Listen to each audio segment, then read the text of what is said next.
Hello and welcome to The Satire Fire, a podcast about satire. Last week, if you listened, I called it Welcome to the Podcast About Satire, and I forgot the name of our podcast, so maybe I'll just keep doing that. Maybe I'll come up with a new, non-named way to describe it each week. I don't know. That could be fun. Anyways, That definitely won't be confusing to new listeners. Yeah. Just here to confuse, here to make you feel like you don't know what's real and what's not real. Like the Satire Fire, the podcast about gaslighting. The podcast about gaslighting. Anyways, I'm your host, Sydney. And I am Samuel. And today we are going to wrap up our series on Brave New World by Aldous Huxley. If this is the first time you're ever listening to The Satire Fire, you might be a little confused already because I made you confused, but also you might be confused because you're like, what seemingly intentionally so. But also you might be like, wait, what do you mean your series? So what we do here on this podcast is we pick satirical books and we do at least 3 episodes per book. And the first episode is a plot summary. The second episode is a historical context, author background, and then the third episode, which is today's episode, is an analysis episode where we talk about the book, the themes, what we thought, those kind of things. So if you're not familiar with Brave New World, or you just want to hear us talk about the plot and especially the historical context, I think that can be really helpful for understanding what the author is saying and why they might be saying it, then I would suggest going back, listening to those first 2 episodes, and then checking back in with us here. We also have previously covered 1984. That was our last series. So if you hate Brave New World, understandable. But if you don't want to spend another second listening to anything about Brave New World, maybe go check out 1984. And Samuel led that series, so he talks a lot more and I talk a little less. Anyways, but you'll be hearing a lot from Samuel today because we're just kind of chatting about the themes and things in this book. Yeah. Okay, but before we do that, we're gonna chat a bit. Samuel, is there anything you've been reading or watching or listening to lately you wanted to talk about? Yes. So I am going to bring back up a previously mentioned figure on the Satire Fire podcast. This is somebody that we talked about early on, but I learned something new about them accidentally. I recently read True Grit, the really old Western book that has since been adapted into 2 different movies. In the process of reading this, I learned it is one of Donna Tartt's favorite books. Really? Donna Tartt loves True Grit. The edition that I was reading had a whole essay at the end of it by her talking about the importance of the book and the degree to which she enjoys this book. I actually found a audiobook version of True Grit that was read by Donna Tartt because she likes True Grit that much. Wait. And I thought that was so interesting. Huh. I would not have guessed that Donna Tartt was a big Western fan. Me but either. She's apparently a really big True Grit fan, which is wild because I don't know how I feel about it. I got all the way through it, and I think that the climax of that book is incredible. It's a relatively short book. The climax probably only takes like 15, 20 pages out of the full runtime. Like I said, it's really short. The climax had me on the edge of my seat, had me feeling emotion. It was really, really good.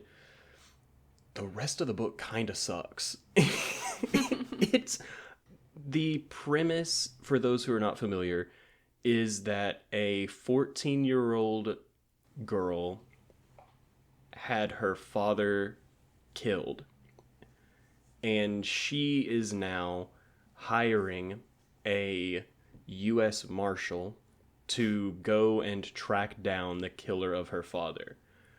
But she insists on going with him in order to find the killer and bring him to justice. And it's being told from the same girl's perspective as she's reflecting on these events now that she's like a 70-year-old woman or something along those lines. And I think that if you enjoy the book, most of the things that I saw where people enjoyed the book, they enjoyed her as a character and found her really spunky and funny and stuff. I hated this little girl. She pissed me off from start to finish.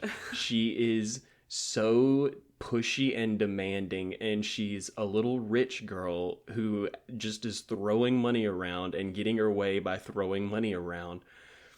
It irritated me to no end every time this little girl opened her mouth to talk to these grown men and be like, no, actually, you can't stop me from going with you into the territories to find this guy. And if I get hurt and get stuck in a fucking well, now it's your problem and you have to save me. Yeah, it was a really interesting experience for me because it made me call into question, to what extent can a perfect section of a book redeem a book that I did not really enjoy? And it turns out it's a pretty decent amount. I did not like the book until I got to the climax. I now have a very middling impression of the book. I think it's like a 3-star book. It was batting 1.5 or 2 before we got to the climax, though. Yeah, I've never read it, so I don't have a lot of commentary. I've never thought to read it also, though I've never been like, yeah, that's a book I should read. I got into Westerns last year because I finally read Lonesome Dove. Oh, yeah. By Larry McMurtry, and I loved that book. That's one of my all-time favorite books. I loved it. And so I've read a couple more since then, and this is another big one on the list of, like, if you like Western books, you gotta read True Grit. Wonder why it's Donna Tartt's one of her favorite books. Did you read the essay? You read? Yeah, it was one of her great-grandmother's favorite books, and her great-grandmother passed it down to her grandmother and her mother, and then her grandmother passed it down to her as like a favorite book, and it was like a family thing of like True Grit was apparently out of print and tough to find for a while, and so they like hoarded copies because they loved giving them out to other people to make them read, and then they would lose copies, and so they had to find more. She told a story about her mom at one point checking True Grit out of the library and then claiming to have lost it because she didn't have any more copies of True Grit and couldn't find any, so she just stole one from the library. So I think she also was one of the people that I think really enjoys the main character. I guess it makes sense too if it's like a nostalgic book that really, yeah. I mean, I love The Secret Garden because I read it when I was a kid with my mom, and I mean, you could argue that the main character of The Secret Garden is unlikable. Like, she's also a little rich girl. Yeah. I mean, she does experience tragedy and things like that. But, I think sometimes, like, especially, like, classics that maybe when you revisit them as an adult, you're like, oh, maybe this isn't as good as I remember, but they hold some sort of, like, emotional connection because you grew up reading it. Yeah, I wanted to briefly talk about a show I've been watching with my partner. Okay. Very well-known show. We just finished season 2 last night. It's The L Word. Okay. And I've never watched The L Word before, but I feel like it's kind of like a cult classic for queer women. And oh yeah, definitely.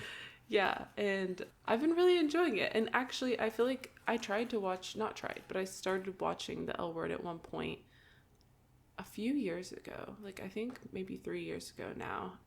And honestly, I was watching it with an ex, like a girl I was briefly dating. And then we broke up because it was like a 2-month relationship or something. But anyways, and so I kind of just stopped watching it. We were using her account to watch it.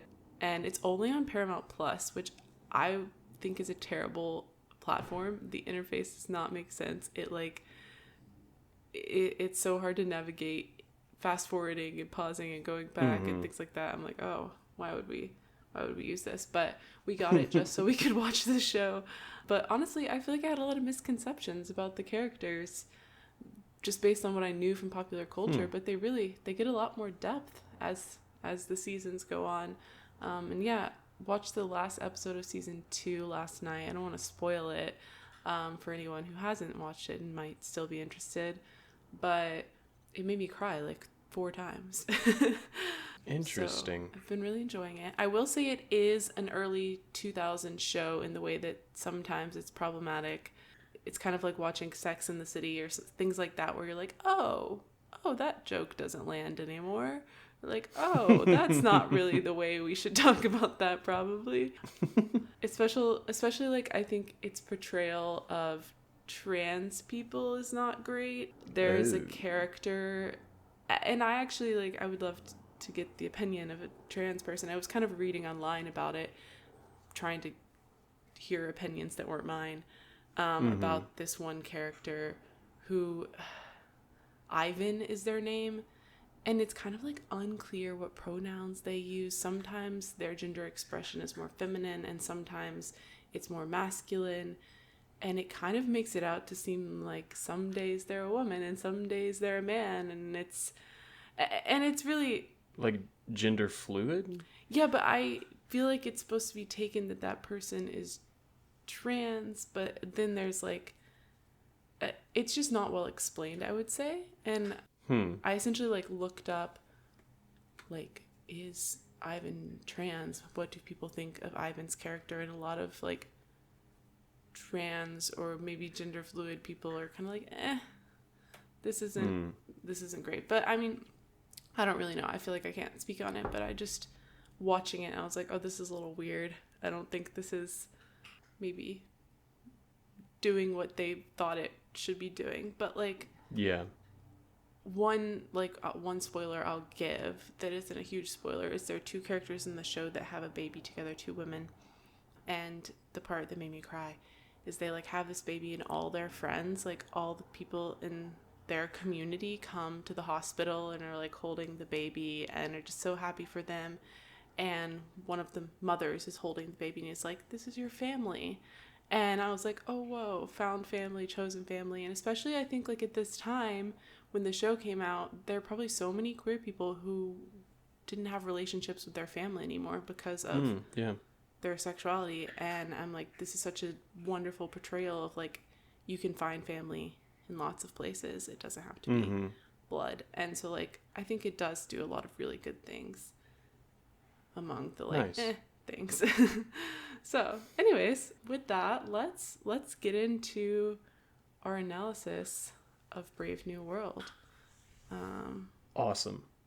So I think what we're gonna do is we're gonna take turns here, just kind of talking about what we think Huxley was saying, what's the point of this book, and then we'll break down these individual themes. So I'll go first. So yeah, what the hell is he trying to get at? What does Aldous Huxley believe? Why would this man write this book? I don't know. He clearly cares about something enough that he spent 250, 300 pages writing about it. What is it? What does he want you to get? So I think some of the main things that he is against in society is the prioritizing stability and happiness, but happiness in like a very fleeting, superficial sense, like comfort more so than happiness. Prioritizing stability, comfort, happiness at the expense of individuality and freedom and expression. And a big thing that's part of that is that I think he feels that struggle and hardship and pain are an essential part of the human experience, and to be human, to have humanity, you have to have the good and the bad. You know, there'd be no light without darkness. So I think that's like one of the big things that he is trying to say with this book. I also think that he's worried about the dangers of technology and technological advancement and how that will contribute to this like fleeting happiness and comfort. Which I will say both of those points are solid points. Yeah. Like I think that with a lot of books, and I think that this is an example of that, the author has a overarching idea or overarching concern that they're trying to communicate, and they're correct to be concerned about that, or they're bringing forward a correct idea, and then maybe they get a little bit lost in their personal politics as far as like, well, what should we do to fix that, or what are the symptoms of that problem in society? And we can talk more about that. But yeah, I definitely think that trying to avoid any amount of negative experiences in your life is going to inherently change the shape of your life. And I don't think that it's going to change it for the better for you to never experience discomfort. Yeah. And I think, without getting too into like themes and examples, like some of the ways that he portrays this is like overconsumption and substance use to escape reality and lack of intimacy. You know, he has very clear examples of like, these are problems. These make us lose our humanity.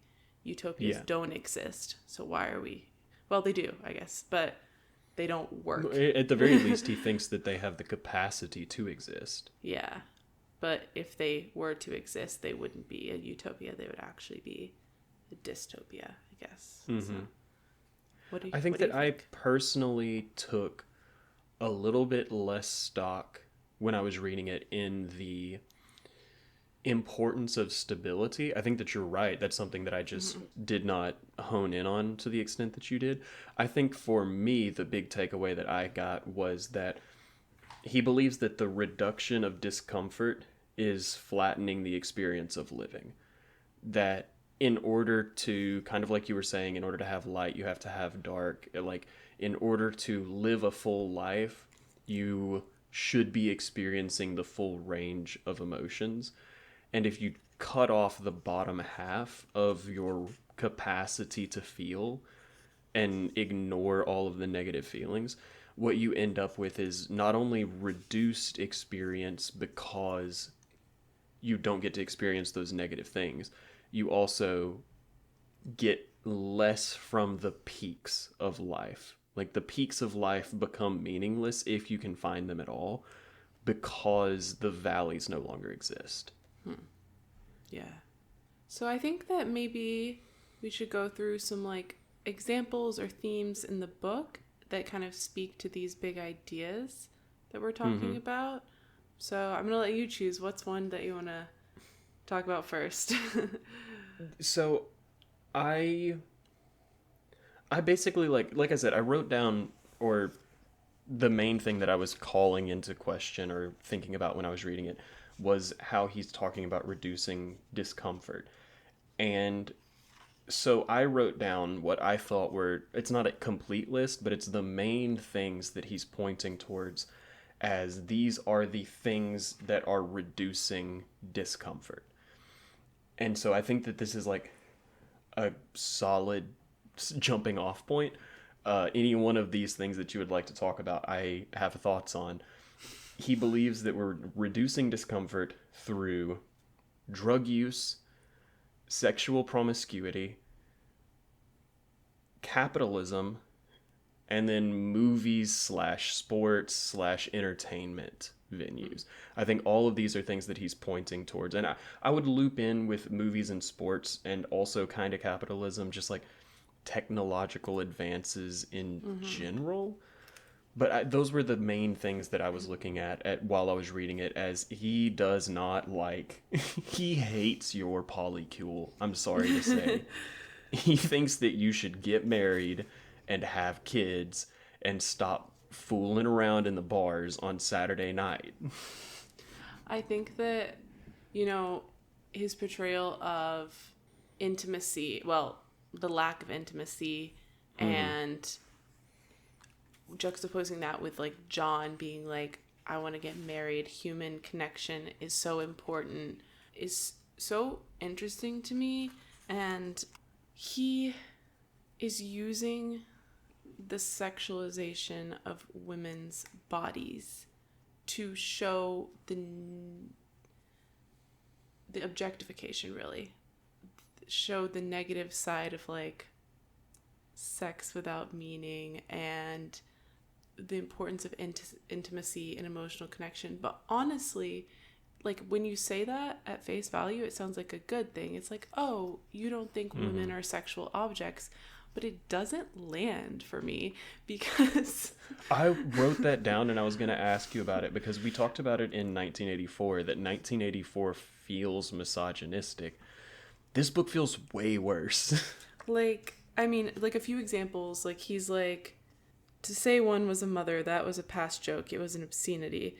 And like, so he talks a lot about how like childbirth, like Linda, for example, has childbirth and old age cause the woman's body to be less desirable, and that's laughable and that's obscene in this world. Yeah. And I'm like, okay, buddy, like, are you like, I can't tell if he's trying to like come across as if he's like, I respect women, I would never sexualize them, but at the same time he's saying the alternative is like devotion, intimacy, motherhood, like the classic gender role that you would expect from a woman. That's what values and honors them. And I'm like, it doesn't he's have saying to that be... a woman can't find fulfillment or value through sexual enjoyment. She instead needs to be put on a pedestal and worshipped, and like idolization is still a form of objectification. It's just pushing it in a different direction. You're taking her from being a sexual being and an object of sexual desire into being a holy being and an object of reverence and worship. Like, women are people. They're people. It's okay to not put them on a pedestal and demand them to behave in a certain way in order to retain their purity or spirituality or whatever else you're trying to ascribe to them. Yeah, it's almost like, you know, not to give this like religious example, but like I grew up in the church, and something that you are told a lot as a woman in the church is to be a Proverbs 31 woman. And that's like a passage in the Bible that talks a lot about being meek and submitting to your husband and being modest and, you know, not being promiscuous. And it just think like classic gender roles. This is what a wife and a mother and a woman should be. It is those things. That's a Proverbs 31 woman. And you're taught that if you do that, you'll be honored and revered and respected by men. And it sounds good, but then you think about it and you're like, why can't I be honored and revered and respected for just being me? And I think that like Lenina's journey really kind of shows that, because at first Lenina is like this, people love Lenina, the men love Lenina. She's so pneumatic and perfect body. She's so hot. We want to have sex with her. And she doesn't realize like the emptiness that is causing her to feel, but she is starting to feel it from the jump. She's feeling a little like not fulfilled by promiscuity. But then instead of giving her like this transition into like slowly realizing like what would make Lenina and make Lenina happy, it goes far into the spectrum. Love, intensity. We've got this man, John, being like, I love you. I want to prove myself to you. I want to slay a lion for you. But you need to not be a strumpet. You need to chill out. And Lenina doesn't get the chance to like find what would make her happy in that in-between space. It reminds me a lot of when I was growing up, we had a guy come and perform during a school assembly, where sometimes it would be like the animal guy showed up and he had cool animals to show everybody during a school assembly. And this guy was a comedian, which I had never had a comedian at the school before, so it was noteworthy. And I can only remember two things that he talked about while he was doing his little routine.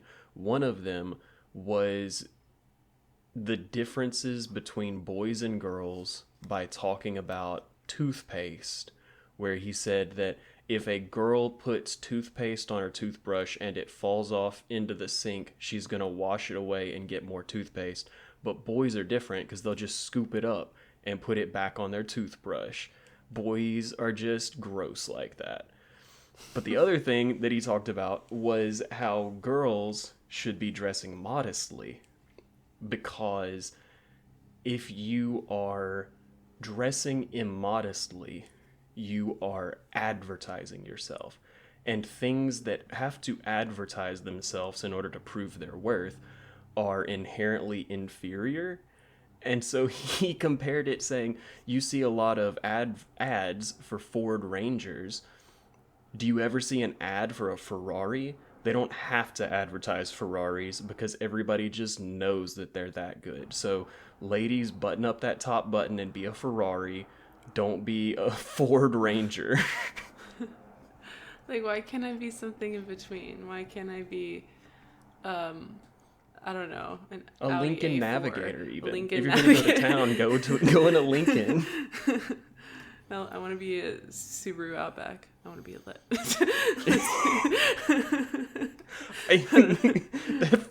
That feels like a really gentle slur. That girl over there, I think she's a Subaru Outback. She's kind of Subaru coded, to be honest. I think this also is a point we were kind of making. This speaks a little bit to it. Is that like something?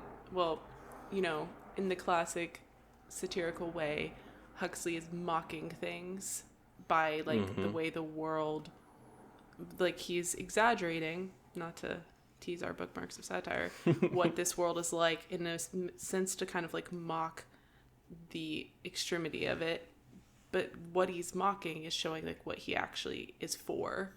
And like another thing that like not being a sexual being, but also not being on the other, or not being an inherently sexual being, but also not being on the other end of the spectrum and just like a wife and a mother requires is individuality. And that's kind of something we talked about.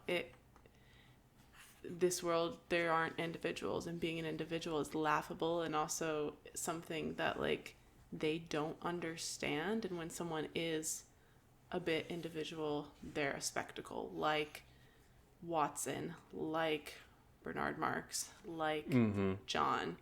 Yeah, this was something that I had flagged a quote about because later on in the book, it talks about, I think the direct quote is that the Bokanovsky groups are the foundation on which everything else is built. And if you didn't read the book, you didn't listen to the summary episode, the Bokanovsky groups are what they call the sets of approximately 96 twins that are born in collective groups. So basically no person, particularly in the lower class, is an individual. They are one of 96 identical siblings. They don't refer to themselves as siblings or whatever, but I thought that was really interesting in that discussion about how we as a society have been reducing individuality. And this kind of plays into a discussion that you and I had a couple of episodes ago where we were talking about the death of personal taste, where everybody's taste is becoming very similar to each other's. We're reading the same books, we're watching the same shows because they're the thing. They're the hot thing that is happening right now and everybody's hearing about them. And so people are not really having a personal taste anymore. They're just reading the things that they are influenced into reading. They're doing the things that they're influenced into doing. You're getting into cottagecore and sourdough bread because cottagecore and sourdough bread are really hot right now for whatever advertising reasons. Yeah, and I think that a note that I had made, one of my annotations, was that individuality requires space. And you have to take up space to be individual. and in a world like this, or I guess in general the commentary is trying to make, is that a lot of times being too much or too little of something is gonna be a problem in the world. I mean, you know, I think that like in this world specifically, there's only a very small space to occupy, and it's the same space for everyone. Yep. And people like John, and even people like Bernard Marx and Helmholtz Watson, don't really fit into that space. And so I think that's something I liked. That's like a part of this book that I liked in terms of the commentary it was making. Yeah, definitely. Before we got too far away from it, I was also just going to talk about the sexuality of it all and the relationships of it all. I found it so interesting in the background episode to learn that he was part of an established throuple. Because I had this highlighted before I knew that. I was like, oh, I'm going to talk about this because this guy hates polygamy. There's a quote early on where they're talking about the reasoning behind having a series of multiple partners as opposed to just one partner as it relates to emotion and the dispersion of a person's emotion, where it says, think of water under pressure in a pipe. They thought of it. I pierce it once, said the controller. What a jet. He pierced it 20 times. They were 20 piddling little fountains. Where it's essentially saying that if you are in a monogamous relationship, all of your affection, all of your love, all of your emotion is directed into this one person, and as a result is significantly more powerful. Whereas if you put all of your emotion into multiple places at the exact same time, you can't sustain that same degree of enthusiasm and energy, and as a result you disperse that powerful emotion into being 20 fragments of a powerful emotion. That made me think of another part of the book that I remember underlining, and it said it was like monogamy and romance, exclusiveness was a narrow channeling of impulse and energy. And yeah, I also kind of thought that he would potentially be very pro-monogamy, and I don't think we can say that he wasn't. Like, this was just like a blip in time. Like, I don't know how long he was in this throuple. I don't know how he felt about it. Like, maybe he ended up hating it. I'm not sure. But yeah, it's very interesting. I don't really know how it, like, I do think that Huxley was someone who just like tried things, like set out to like experience life. But it does have a lot to say about the importance of interpersonal relationships and monogamy, and also, you know, the way it talks about friendship. There's a line I remember liking at the end of the book when John Watson and Bernard Marx, I keep like not remembering his name, are kind of about to part ways because, you know, two of them are going to an island and John's going to live in a lighthouse, and they're experiencing human emotion for the first time, and kind of like a melancholy, like both, well, not for the first time, I guess, for John, but it's like a melancholy sadness, but also happiness that they've had each other. And yeah, at the end, it says, there was a silence in spite of their sadness, because of it even, for their sadness was the symptom of their love for one another. The three young men were happy. And I think that he's trying to say that, like, intimacy, even between friends, is always important, and not monogamy, but like exclusivity. Like, you have this like intimate relationship, and like love's a complex emotion. It should be complex. And he juxtaposes that with these like fleeting relationship with everyone, but none of it is an in-depth relationship. So it really does seem like he values monogamy and commitment and intimacy. But I guess you could argue that he maybe had that in this throuple, and I don't know. I mean, it could have just been a cognitive dissonance thing of Yeah. saying, well, I mean, I've only divided my love in two. I've not divided it into 20 parts or something like that. Or Doublethink. again, I'm not Aldous Huxley or either of his partners. It's possible that he and his wife's partner had absolutely no connection to one another. Maybe. Where it's like he had no feelings towards her other than, well, you know, my wife loves you, so you live with us. But he also, like, I mean, he married the next year after his wife passed away. So also maybe he just needed human connection. Like, he couldn't be alone.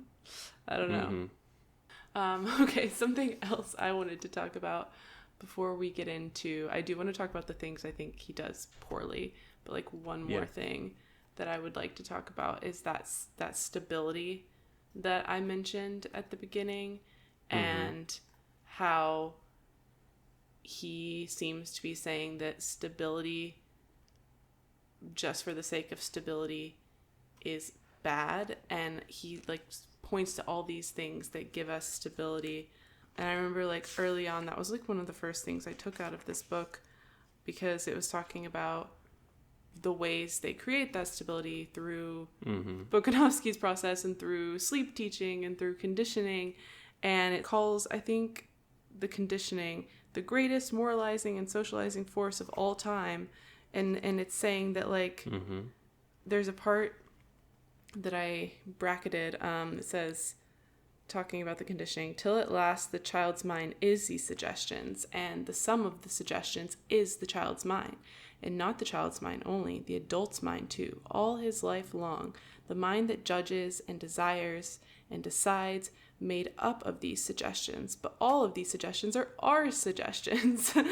And it's just saying that, like, we have total, I said this in the summary episode, total social and societal control, and not only do we have that, but people depend on it.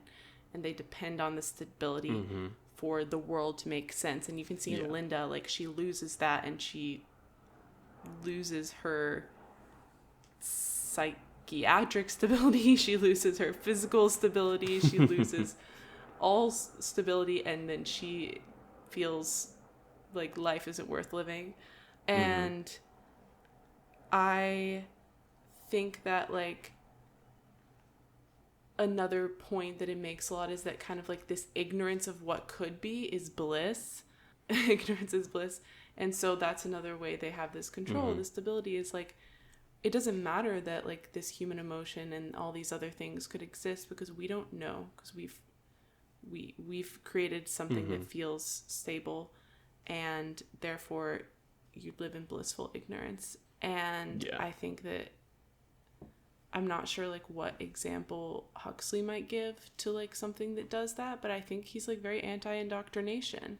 And so he's saying, like, no, ignorance is not bliss. Like, we want art and literature and spirituality, and, like, we should be consuming all these things. And that is something that I wrote a lot of notes about throughout. And with that, I think we can move into his negative portrayal of a couple things. Yeah. I'd love to talk about some of the negative stuff that he does, and then I would like to follow that up by discussing if he's right or not, because he's making a lot of points, and I'm curious what your thoughts are on whether or not he is as smart as he thinks he is. He definitely thinks he's smart. He definitely thinks that he's smart. But yeah, there's definitely some obvious negative portrayals of race that happen throughout the course of this book. And we talked about it some in the summary episode, and we talked about it some in the historical context episode. And we talked also about how some people are defensive in regards to whether or not this book is racist by essentially pointing towards, oh, it's not that the book is racist. Oh, it's not that Huxley is racist. It's that he is writing a version of society that highlights the racism that we deal with every single day. I think that you can dispute that specific rebuttal with one example. That example happens on page 9 when he says that Southeast Asian and black communities that are in this world are better able to produce people than white areas of this world, saying that those particular places in the world are genetically superior and have a genetic advantage when it comes to their ovaries producing larger amounts of offspring. I say that that is the end all be all. Yes, this book is got racism in it because that's not a character stating their opinion. It's not a narrator stating their opinion. It is not a description of this world that is making a reference to modern day times or anything like that. That is Aldous Huxley stating a fact in this world. In this world, the fact is white people don't make as many babies as these other countries and cultures do. Mm-hmm. And that is a racist stereotype. Mm-hmm. He's not exactly. He is making it fact in this world that a real world stereotype is true. And that is a racist thing to do. Mm-hmm. Especially because I think that, like, he's saying there's a point, and I don't have the page number written down. I know I flagged it, but he kind of makes a comment on overpopulation as well, mm-hmm. and a racist stereotype that is typically uttered when it comes to overpopulation is, I don't even want to say it, but people in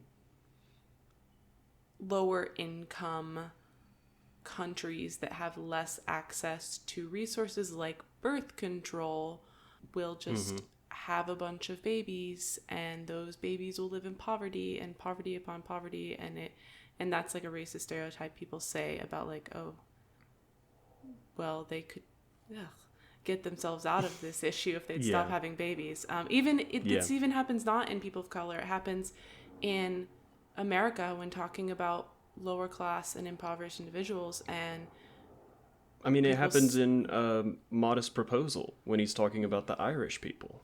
Yeah, I think something that Huxley does in this book is use the working class, use lower income, which income doesn't matter in this world, but in general, mm-hmm. A portrayal of lower income working class people as well as people of color to show struggle, but in kind of mm-hmm. a romanticized way. And that's kind of gross.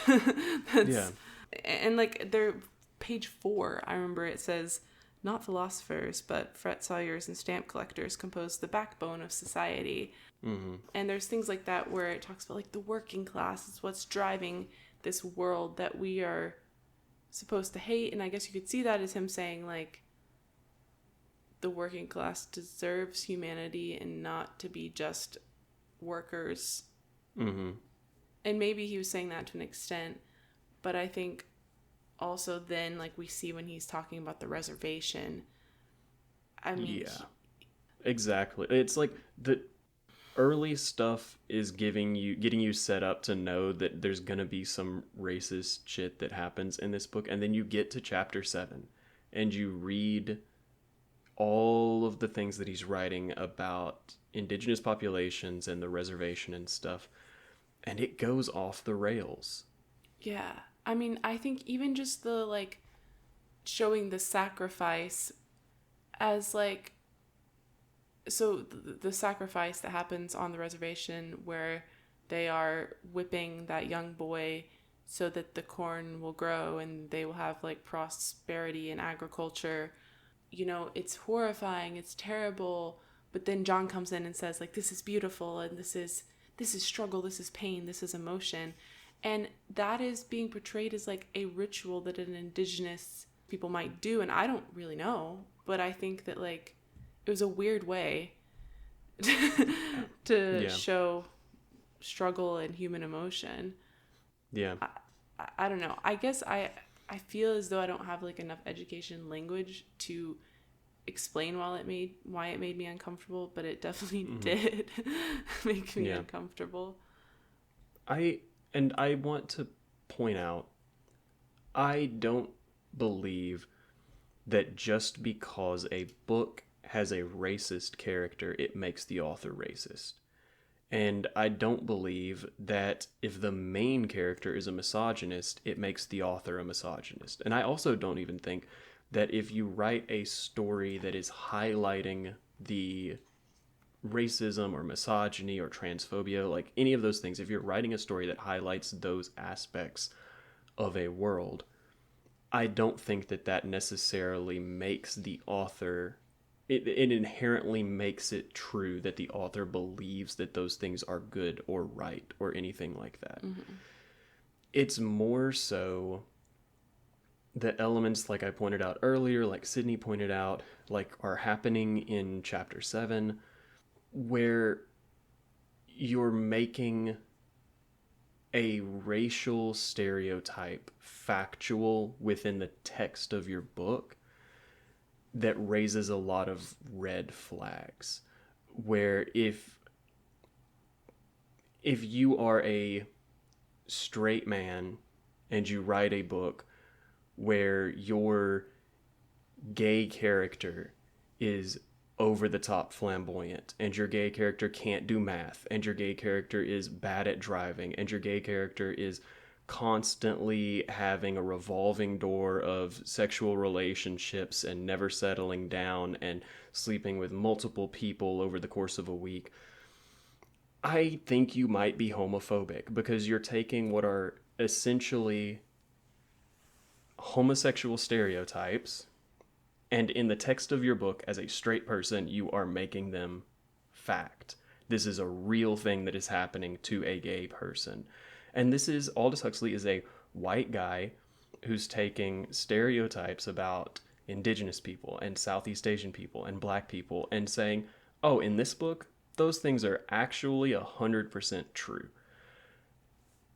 That's when I feel like the critique that you are doing something racist, it's holding water, man.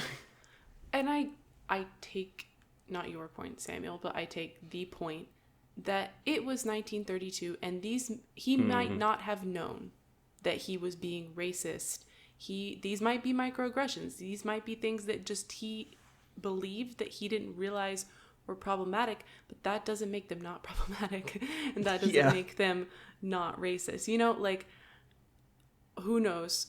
Maybe he didn't ever have the resources or the encounters to help him understand these problematic beliefs. And I'm not saying that if Aldous Huxley was alive today, that he wouldn't be able to recognize what he did and the way it was harmful to these communities. But still the point stands that, like, regardless of all those factors, it is problematic. The racism of it aside, I still think that he's making some claims that are not good ones, or at the very least, like the points that he's making don't really stand. I don't know if, I mean, obviously we have the advantage of talking about this book from the lens of 2025. And he was trying to project outwards into the future from the 1930s. And so I get the advantage of saying, oh, look at all these things that he said were going to happen or were going to be problems, and he was wrong about it. Whereas he was trying to predict the future. So that's not lost on me that I have an extreme advantage over him. But I'm curious if you felt the same way about this. I felt like a lot of this book was old man yelling at clouds, where he doesn't like people going to the movies. He doesn't like people going to see the symphony and the concerts because they're getting too dang high tech these days. He wants people to go sit down and read some Shakespeare at home with their wife. Sit down with your wife and read some Shakespeare instead of faluting around with all these different suitors going and watching the dang football. I think his point on overconsumption was well intended. And his point on having individual intimate relationships was well intended, but do I think I received it well? Most of the time, not necessarily. I would say there's a couple things that he did that I did like. And then there was a lot of things that I didn't. Yes. Because I think that I agree. One of the things that I agree with him doing right is the idea, like we said earlier, of reducing discomfort, resulting in a less complex and less fulfilling life, and the use of technology to reduce discomfort being a problem. I think that that's still a thing that we deal with today, if not more so than he was dealing with back then.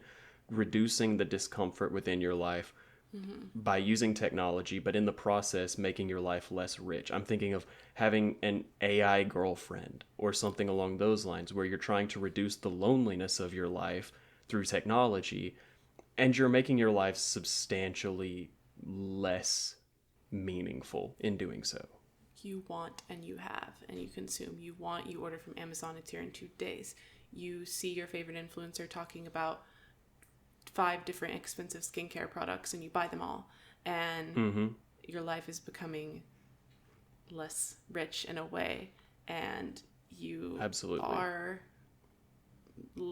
lack of, or the loss of individual taste. Like, you know, I think those are valid and still important today critiques. Yeah. And also, like I mentioned earlier, I liked the way he talked about individuality and the importance of it, because you have to take up space to be an individual, and that's something I really resonated with. But yeah, like we already said, I don't like the way he talks about sex culture and lack of intimacy, and I don't like the way he talks about struggle and lower classes and people of color, and I don't like the way he talks about substance use, and that I really don't. And we haven't really talked about it, and I don't know that we have a lot of time to talk about it, but I really didn't like that. I think he's saying, like, and it's so interesting knowing the way he viewed psychedelics later in life, because I feel like he's saying, like, it's okay to use substances, but only in this one specific way. And if you're doing it in an at all problematic way, if you're doing it in excess, if you're doing it to escape the realities of the world, the hardship of the world, all of those things are bad. But if you're doing it to have this, like, spiritual experience to make your life more rich, that's okay. And he's just saying, like, everyone's wrong but me. Exactly. Yeah. And that's gross. Yeah. I think that covers it. Yeah, I think so too.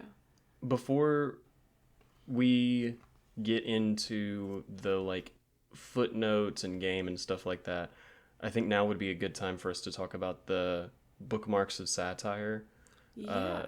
And let's, discuss which of those posts it's hitting and which ones we don't feel like it is.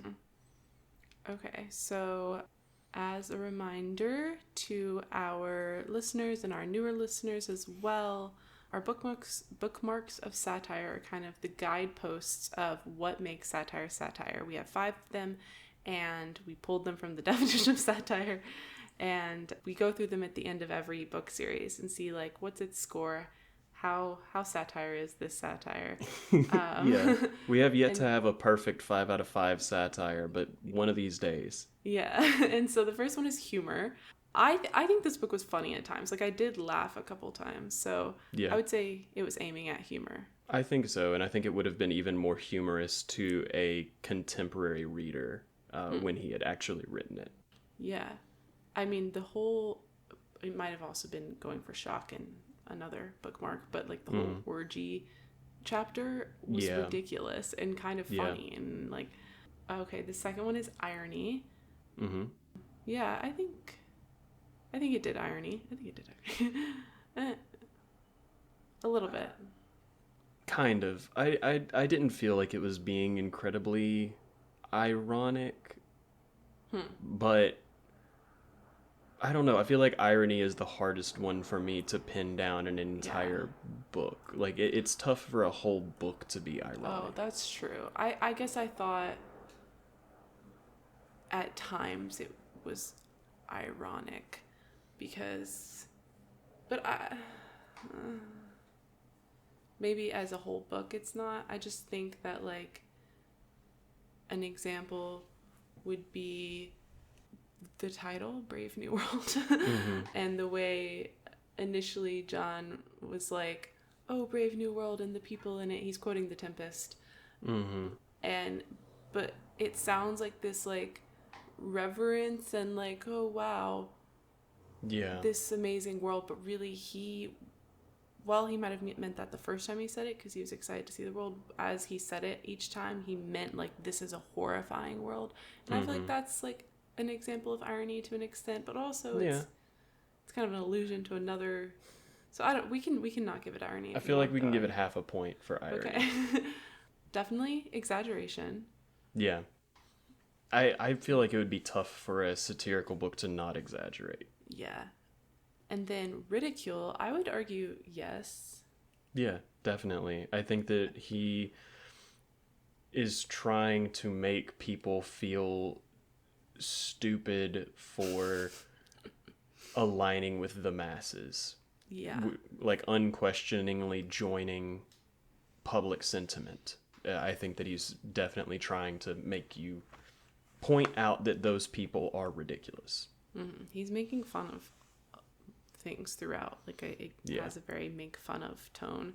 And then lastly, critique. I also think there is critique.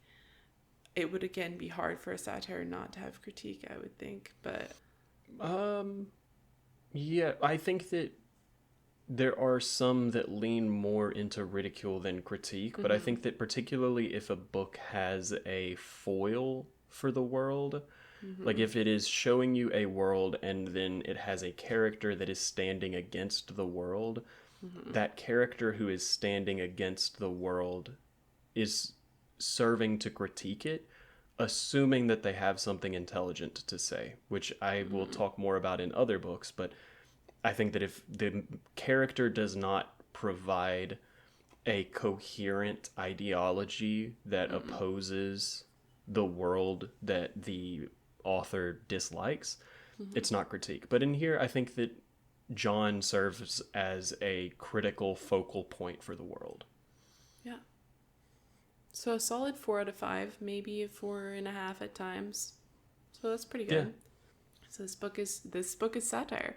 Um, lastly, we just want to talk about, our reviews of the book. What did we give it on whatever app we use to give star ratings of books? And then we'll play a fun game where we'll read your reviews. So for me, well, I'll just say this book has on Goodreads 3.99 stars, and that's people like it. Generally speaking, most of the reviews are 4 and 5 stars. I gave it 3 stars. For all the reasons we've just talked about, there were times where I strongly resonated with what it was saying, and I was like, yeah, this is a good point, this is a good take. But on the other hand, there were times where I hated what it was saying. Yeah, so I'm going to provide my clarification, and then I think that you can provide your clarification after I've given my rating. I think that a lot of people use the star rating system differently, and I don't think that we ever clarified how we use the star rating system. So just for consistency's sake, so people know, if I give a book 5 stars, I loved it. I loved every aspect of it. I'm going to be thinking about it for a while. I'm going to reread it. I loved it. 4 means that it was pretty good. It was above average, but it didn't blow me away in the way that a 5-star book did. 3 stars means it is an average book. It is right down the middle, totally fine. It is not special, but it is also not a bad book. It is just a book. 2 stars. It did something that irritated me to an extent that I think it's a below average book. It's, for whatever reason, flawed in some way, and it was off-putting to me. And then I don't give a lot of books 1 star because if it is so flawed and I dislike it so much that it is a 1-star book, I'm not going to finish it. Mm-hmm. So that's where I'm at, where I kind of see it as like a standard deviation curve. Most books are going to be a 3, and then you taper out from there. And so for me, Brave New World is a 3-star book. I think that it has interesting and good prose and interesting structure, and I can see technically all of the benefits of it. I think that it's making some good points, but it doesn't reach the heights for me of like other books that have better politics. Mm-hmm. I would say my star rating is pretty similar, except for one thing I think about is whether or not I'd recommend it. And for 5 stars, I think everyone should read that book, no matter who you are. For 4 stars, I think everyone should, I would recommend it. Like, you should probably read it, but if you don't, because of like a personal taste, interest, whatever, I'm not going to be like, oh, but it's the best book ever. 3 stars, I might, depending on the person. I wouldn't say absolutely don't read it, but there'd be caveats I'd give. And 2 stars I wouldn't recommend. And 1, I've only ever given 1 star, and it was like a hate read, so. So, yeah. I think that's another thing I consider, too. Because I think that I would say, like, yeah, maybe read Brave New World, but just know that you're going to be uncomfortable at times. Yeah, if you happen to be on a quest to read every satirical book ever written, I guess you should read Brave New World. If you're not, I can think of 4 or 5 other books that would be a better use of your time. Yeah. Now that we've told you our reviews, let's hear your reviews. This is kind of a game we do where we read, honestly, just funny reviews of books. As you can tell, we both felt pretty middle ground, maybe leaning towards less liking the book. So I tried to do a mixture of people who loved this book and people who hated this book. Okay. Do you have a preference of which one goes first? Maybe do the 1-star one first, the DNF'd one. Awesome. Yeah, so we've got 2 each. I will go first, and this is a 1-star review from Kaylin. DNF at 50%. I know. I'm a pea-brain pleb, and this is truly a classic, and how dare I? I understand what it's trying to do. I understand the over-enthusiasm for science and the depersonalization. I understand how showing a thriving world devoid of relationships and emotions feels counterintuitive and wrong. That's the point. I understand that's the part that's supposed to make you think. I understand how the conditioning and predestination of this utopia sacrifices individuality for compliance and just whoa. I even understand that the freaking orgies and the special drug soma are representative of the way the people shed their own identities and continue to live a unified existence. I understand how groundbreaking this was. That's bolded.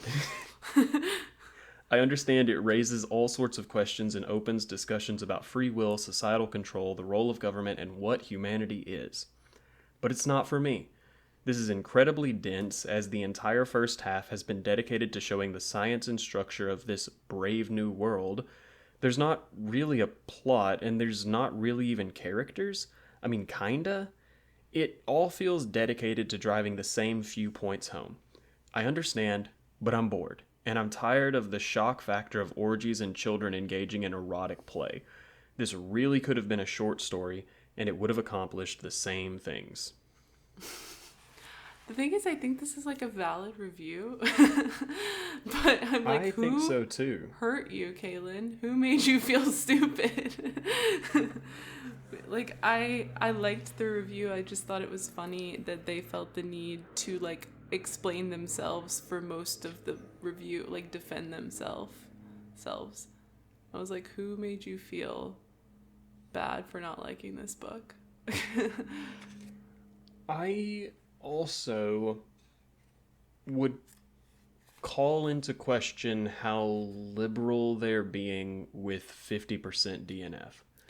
Yeah. Because 50% puts you firmly within the reservation. And And like, so, like, within characters. Yeah, Like, at that point, I think there is a plot and there are characters and things are happening. And I understand if you don't enjoy them, but based off of the references that they're making, it feels more like they stopped reading at like chapter 4 or something like that. Yeah. But yeah, I agree with you. I think that it is a valid review for the most part. But yeah, I think that it is interesting whenever someone feels the need to defend themselves while writing a monologue. Yeah, I don't know. But if you didn't like Brave New World, here's to say it's okay, guys. You don't have to defend yourself. Yeah, it's okay to dislike classic books. I'm gonna read a 5-star review, and I'm so sorry that you have to endure this, but I had to endure it. So now you do too. Okay. This is Vit, 5 stars. They gave this review last year, about a year ago from now. Ford and Freud, machinery and sexuality, these cosmic signs rule the world. Consumers and conformists constitute an ideal society. Like aphids and ants, the leaf green gamma girls and the black semi-morons swarmed... Sorry, that's what the review says, and that's what it says in the book. Swarmed round the entrances, or stood in queues to take their places in the monorail tram cars. Mulberry-colored beta minuses came and went among the crowd. The roof of the main building was alive with the alighting and departure of helicopters. No more childbirths. Human beings are cloned in batches. Population is strictly divided into castes. Sexual promiscuity flourishes, but love is unknown. Oh, wonder, how many goodly creatures are there? How beauteous mankind is. Oh, brave new world that has such people in it. William Shakespeare, The Tempest. One fine day, from the Mexican reservation straight into the brave new world, the... John is brought in the... In the total isolation among the uncivilized natives, he thoroughly scrutinized the complete works of William Shakespeare, and now infected with the unhealthy, poetic ideas, he falls in love. However, the old fiction turns out to be incongruous with the new reality, consumerism and conformity. It feels so much like today. Just write a book, man. You've got so much to say, and you have so many thoughts, and you think that you have really, really pretty, flowery words. Just write a book. I was like, is this John reincarnated? Is this Aldous Huxley reincarnated? This guy identifies with John too much. Yeah. But it's funny because, like, gave it 5 stars, but really didn't explain why. It's just a plot summary, essentially. But in, like, really flowery writing. And I was just like, what am I reading? I don't know. I didn't like listening to that. Okay, my last review is also a 5-star review by Old Dog. That's a hell of a username. Old Dog has this to say. I keep thinking about this book, so I decided to update my review. Edited on January 26th, 2023. Brave New World is most haunting in its prophetic vision of the progressive world.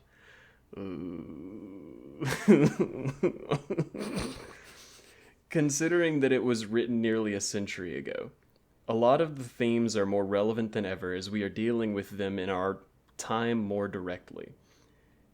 As we become our own gods through technological advancement with the ability to mold nature to our will, can we use it to also change our very own nature?